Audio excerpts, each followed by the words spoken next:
G'day guys, Musti here from THWreckers.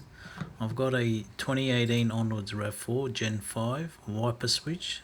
Just going to show you how to remove the indicator stalk and wiper stalk vice versa. You can see there's two screws here, and there's a plastic tab right over there. So we're going to unscrew the screws off.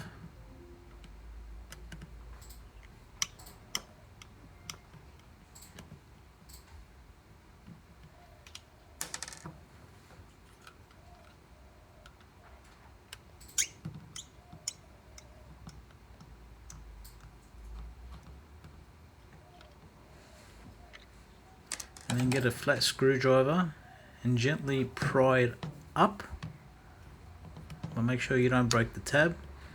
Same time, pull the switch off and it should slide off very simply. There you go, all good.